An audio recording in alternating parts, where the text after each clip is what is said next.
At the end of the war, the United States had had one experience with bombs falling on its territory. That was Pearl Harbor at the beginning. Never again. No damage was done here. No explosions happened. No invasion occurred. None of it. We lost some troops, but relatively much less than other countries. Meanwhile, all the potential competitors of the United States, Germany and Japan, the losers of World War II, but even Britain, France, Italy, they were all defeated. Their factories were bombed, their railroads wrecked, all the rest of it. So we came out a unique position. We held that unique position for most of the rest of the 20th century, the second half of that century, when we could do pretty much what we wanted. It didn't matter. We were so dominant, the economic system here. We helped the others rebuild from the war in Japan, in Western Europe, and so on. And we could do what we wanted. They had this notion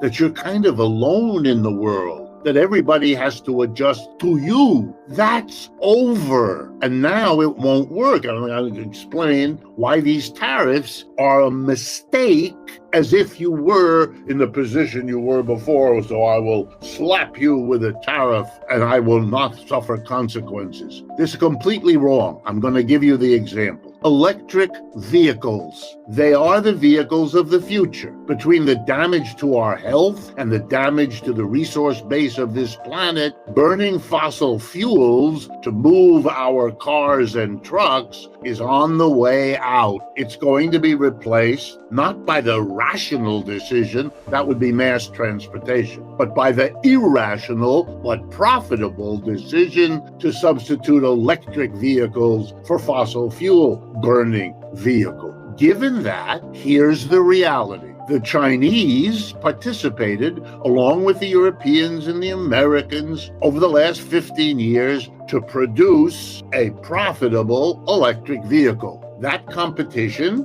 has been won by the Chinese, above all by a particular company, BYD. And if you don't know what that company is, that's a sign of denying what's going on in the world. In this case, by the mass media, who haven't told you about it. BYD produces the highest quality, lowest price electric car and truck. Bingo, there it is. They're selling it all over the world, including Europe, by the way. But you won't find those vehicles on the roads in the United States today. Why? Because there's currently a 100% tariff. What that means is if the car costs $30,000 bringing it in from China, you and I would have to pay $60,000 to buy it. 30 to the Chinese manufacturer and 30 to Uncle Sam, because that's what the tariff is, a tax. Here's what that means, my fellow Americans. All over the world, every company that makes things that compete with American products, companies that make shirts, companies that make food,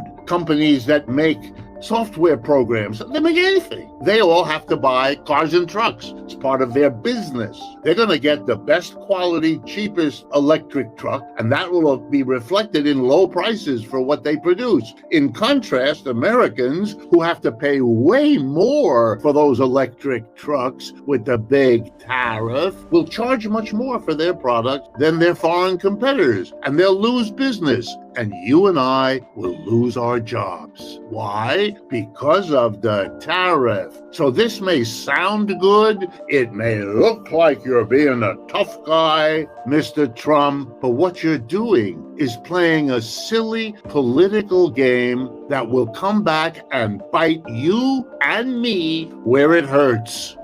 After World War II, the dollar became virtually universally recognized as the global currency, basically playing the role in the world that once was played by the British pound, say in the 19th century or early part of the 20th. Central banks in virtually every country held as reserves to support their own currency gold and the dollar, leading to the very famous phrase, the dollar is as good as gold. Saudi Arabia and the oil countries adopted the program of selling oil around the world to any buyer, but only for dollars, and then parking those dollars in New York City banks or in U.S. treasuries. It became the focus, and there are enormous benefits to that. The United States, for example, was able to pay for the goods and services produced around the world, the French wine, the Japanese computer, the fill in the blank, by sending them dollars. Unlike in other countries, those dollars didn't come back to buy goods and services here. They held on to the dollar because it was useful to them to do so, which means that for 50 years, the United States was able to consume the produce of the world and gave them in exchange little green pieces of paper, our currency that cost us nothing and are worth, per se, nothing. The benefits of doing this were incalculable. You couldn't explain American economic well-being in the last 70 years without the role played by the dollar. That's all gone. Today, central banks around the world, depending on the numbers you use, hold reserves only 50% in the dollar, instead of the 80 or 90% that was the norm as little as 20 years ago. So the symbolic meaning of that is enormous. The financial meaning, the real consumption, all of that. Here's a second example. We are now in a weird situation. The United States supports Israel in Gaza. Okay, it's one of the few countries in the world to do that. Out of 195 countries in the world that are members of the United Nations, and I keep track of this, 146 out of 195 have recognized Palestine as a state in the same way that they recognize Israel as a state, or the United States as a state, or France as a state. The United States and its allies are the only ones left supporting. Last week, Spain, Norway, and Ireland joined the list of countries recognizing Palestine. The United States is the only significant support Israel has. Even the other countries that don't yet recognize Palestine give it at best nominal support. Perhaps you would want to make an exception of Germany because it has that odd history of being the place that operated a genocide against Jewish people. But the truth of the matter is the decision by Mr. Biden after the invasion of Gaza by the Israelis to give them 100% support, what is he doing? That wasn't even necessary. He is so wrapped up in the way the world was that he doesn't understand that the Palestinians have won the battle against Israel around the world. Right now, you can't run a ship through the Red Sea, through the Suez Canal. Why? Because the Houthis, in sympathy with the Palestinians, have made that impossible. That has enormous effects on the world, on trade, on movement of shipping.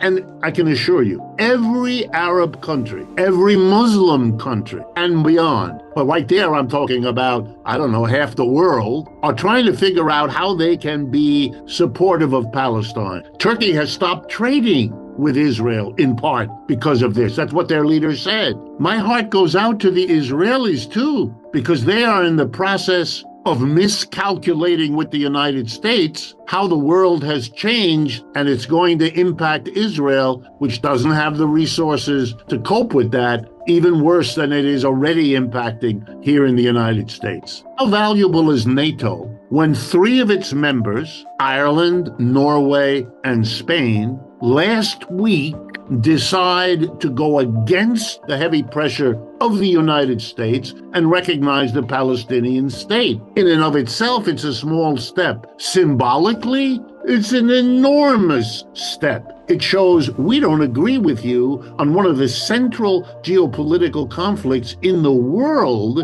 and we're going to do it publicly. And the reason, by the way, it happened is because the leaders of all 3 countries know what Americans don't want to face, which is the overwhelming majority of people in all 3 of those countries are siding with the Palestinians, not the Israelis, in the issues of Gaza, so that the local politicians had to act, not out of sympathy with the Palestinians, but to save their own political skin.